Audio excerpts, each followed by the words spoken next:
Hablar del Instituto Bolivariano Venado Tuerto implica hablar de su presidente. ¿Desde cuánto hace que sos presidente de esta entidad? Y contarme un poquito de la historia del mismo.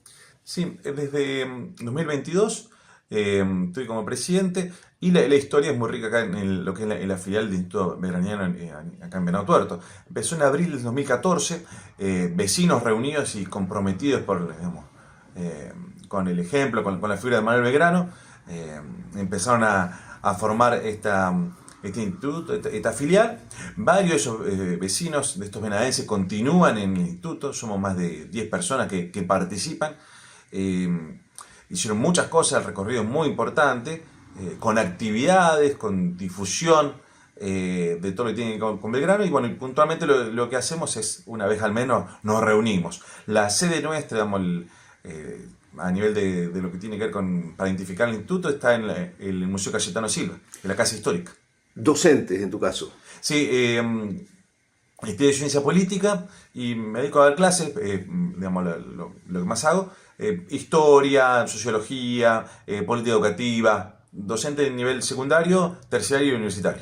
¿Por qué te apasiona la figura de Manuel Belgrano en la historia argentina?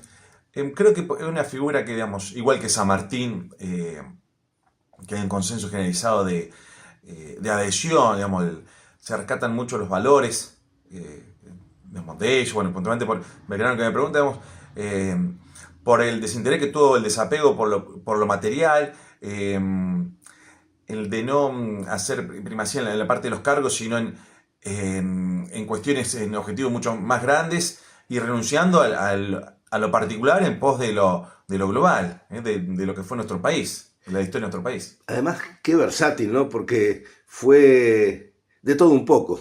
Sí, Uno puede ir desde el Belgrano militar al Belgrano político, al Belgrano administrativo, en fin, cuántas funciones que tuvo al servicio de la revolución, podríamos decir. sí. Y él hay que destacar, bueno, bien ahí el nombre, bueno, él era abogado, pero en lo militar se hizo en la práctica, digamos, en la autodidacta, podríamos decir. Él no se formó como militar, como por ejemplo San Martín, que igual no le quita mérito obviamente a San Martín, pero en este caso era abogado, y él empieza a tener actuación en lo militar con las invasiones inglesas. Participa en las milicias, obviamente que va a tomar así vamos a decir, una especie de mini clases para poder agarrar las armas, digamos, de instrucción básica, y a partir de ahí empieza batallar. Y San Martín lo reconoció muchísimo, que obviamente decía no tenía a lo mejor los dotes de Napoleón, pero era lo mejor que había en América del Sur. Y qué Dice, desafíos que asumió, porque él se compromete en lo que es la expedición al norte, se compromete en distintas batallas, desde lo militar que marcan que era un hombre de valentía y de coraje. exactamente, exactamente. Bueno, participó, digamos, el responsable de la victoria de Tucumán, de Salta.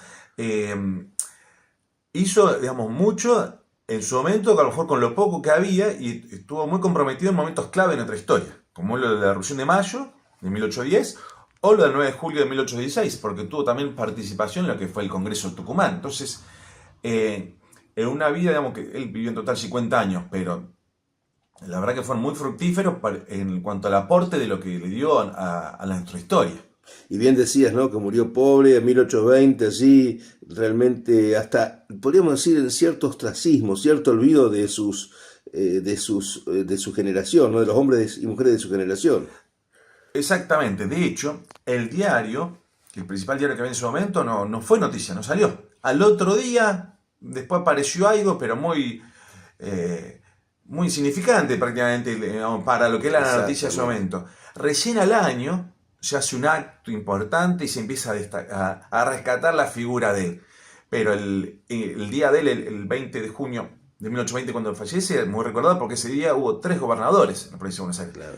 Fue muy caótico, de una situación de anarquía. Entonces la noticia de él quedó como en segundo o Media, tercer plano. un poco desapercibida. Sí, bueno, y sumado a lo que decía el tema de la pobreza, sí, es un decrecimiento en su patrimonio.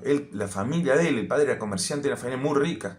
De hecho, lo pudieron mandar a estudiar a Salamanca, a España, digamos, que era, digamos, para esa época eran muy poquitos los casos que podían darse ese lujo.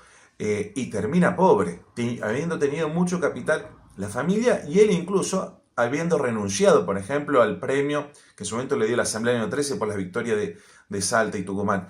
de 40.000 pesos fuertes, equivalente a 80 kilos de oro. Que donó para hacer escuelas. Exacto, para la dotación de 4 escuelas. Y termina, como todos sabemos, en una situación muy precaria económicamente. Qué grande la figura de Belgrano. Y qué bueno ponerlo en valor, porque hay que reconocer que hay cierto olvido en los tiempos actuales de esas figuras tan preclaras. Qué desafío mantenerlas en pie, ¿no? Sí, pienso que digamos, a medida que pasa el tiempo, más se acrecienta su figura, eh, más se lo valora, porque no tenemos estos ejemplos, lamentablemente. Y encima más ahora con esta noticia que salió del el cierre de los institutos históricos, y puntualmente, bueno, entre otros, del Instituto Belgraniano. Bueno, y a eso iba precisamente, ¿no? Porque justamente ligaba el hecho de la necesidad de poner en valor estas figuras, pero a la vez se toma una decisión que va en desmedro de este objetivo, porque de hecho esta idea que está instalándose de cerrar no solo el Belgraniano, sino otros institutos, está marcando una pérdida de ligazón con nuestra historia, y eso es realmente muy preocupante. Exactamente, porque bueno, tenemos el de San Martín, el de Newbery, el de Bron, el de Irigoyen, Claro. hay varios institutos y esto la verdad que es una cosa muy triste que pase esto, porque es más, estos institutos deberían tener todavía más apoyo del Estado, porque es tan importante lo que hace, entonces no solo que cerrar, sino todo lo contrario, redoblar la apuesta en esto. Porque Esto es cultura y es educación. convengamos por otra parte que no es una erogación muy alta. Ahí estaba leyendo lo que decía cuando estuvo aquí en Venado Tuerto el Chosno de Manuel Belgrano, que no es que es un instituto sostenido con demasiados recursos del Estado. No, la verdad que es insignificante, insignificante. Bueno, a nivel nacional hay 4 empleados. Bueno, Manuel Belgrano, que es el chosno del general Manuel Belgrano, es presidente de honor, en honorario.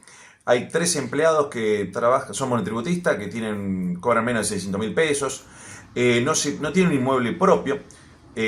Para los que no conocen, el Instituto Nacional Belgraniano funciona en el que es el regimiento de Patricio número 1. Yo el año pasado lo pude visitar, lo pude conocer.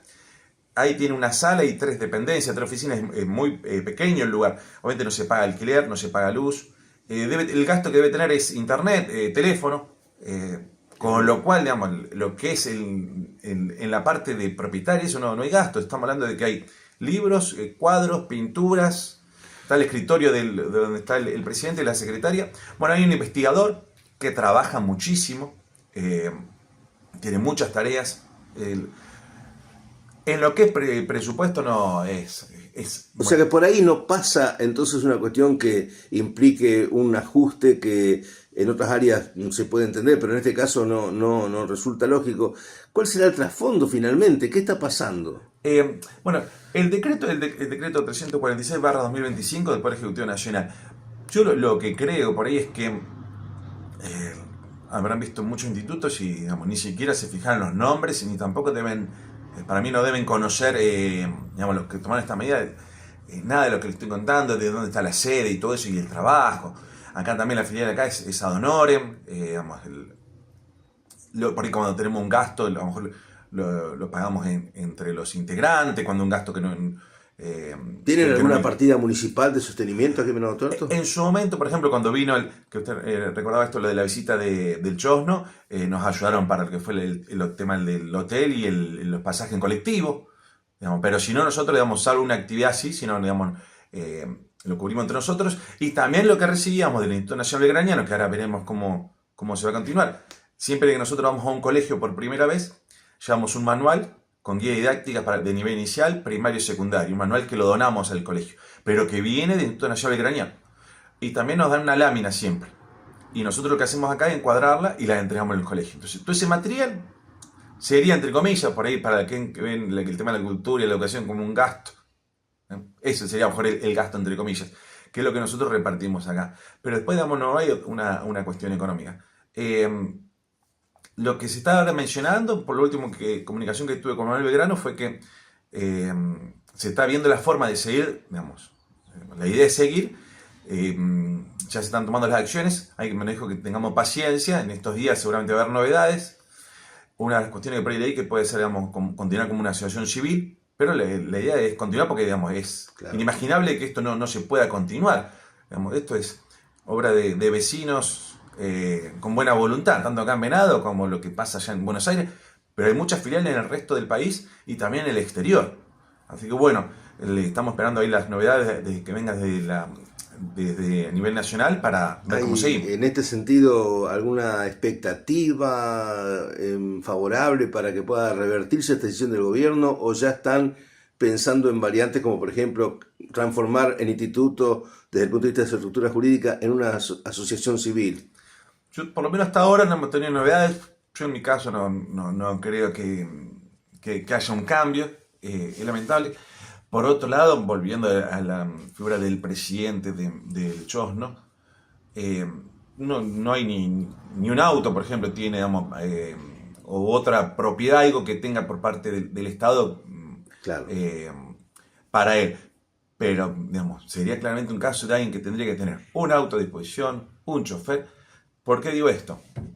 Él recorre más o menos 300 escuelas por año, dando charlas y conferencias en los colegios. De hecho, el año pasado, invitado por nosotros, estuvo en el Colegio Sagrado Corazón dando una charla, donde estuvo lleno el salón de actos para los alumnos.